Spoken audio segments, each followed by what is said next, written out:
Hello guys, ഇതെന്താണെന്ന് അറിയാമോ? നമ്മുടെ അരിയുണ്ട കേട്ടോ. ഒരു നൊസ്റ്റാൾജിക് ഫീൽ ഉയർത്തുന്ന പലഹാരമാണ്. എൻ്റെ കുട്ടിക്കാലത്ത് എൻ്റെ അച്ഛമ്മയും അമ്മയൊക്കെ ഇങ്ങനെ ഉണ്ടാക്കണ കാണുമ്പോൾ ഞാൻ നോക്കിയിരുന്നിട്ടുണ്ട് കേട്ടോ, എങ്ങനെ ഉണ്ടാക്കുക എന്നുള്ളത്. അപ്പോൾ നമ്മൾ പുളുക്കലരി കഴുകിയിട്ട് വാരാൻ വെച്ചിട്ടുണ്ട്, തേങ്ങ ചിരവി വെച്ചിട്ടുണ്ട്, അതുപോലെ തന്നെ ശർക്കര പൊടിച്ച് വെച്ചിട്ടുണ്ട് കേട്ടോ. എൻ്റെ കുഞ്ഞ് ആട്ടുകല്ലുണ്ട്, അതിൽ ഞാൻ ശർക്കര പൊടിച്ചു കേട്ടോ. അങ്ങനെ നമ്മുടെ കഴുകി വെച്ച അരി നമ്മൾ വറക്കാൻ വേണ്ടിയിട്ട് ചീഞ്ചട്ടിയിൽ വെച്ചിട്ടുണ്ട് കേട്ടോ. പിന്നെ നമ്മൾ എന്ത് ചെയ്തു, ശർക്കരയും അതുപോലെ തന്നെ തേങ്ങയും കൂട്ടിയിട്ട് നമ്മുടെ മിക്സിയുടെ ജാറിൽ ഇട്ട് കൊടുത്തിട്ട് നമ്മളൊന്ന് പൊടിച്ചെടുക്കാൻ പോവുകയാണ് കേട്ടോ.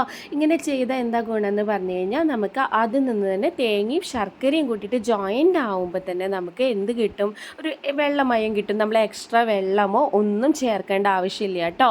അപ്പോൾ നമ്മൾ അത് രണ്ടും കൂടിയിട്ട് ജോയിൻ്റ് ചെയ്തിട്ട് നമ്മൾ മിക്സിയിൽ ജാറിലിട്ടിട്ട് ഒന്ന് പൊടിച്ചെടുക്കണം കേട്ടോ, ഒന്ന് കറക്കി എടുക്കണം കേട്ടോ.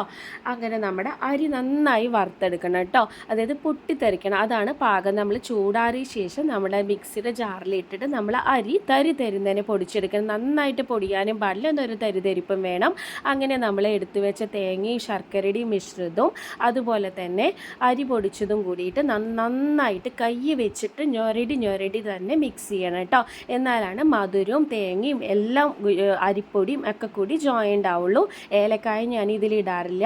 അങ്ങനെ ഞാൻ ഉണ്ടാക്കുന്ന അരിയുണ്ട ഇതാണ് കേട്ടോ. നല്ല ടേസ്റ്റാണ്, എല്ലാവരും മസ്റ്റായിട്ടും ട്രൈ ചെയ്യണം.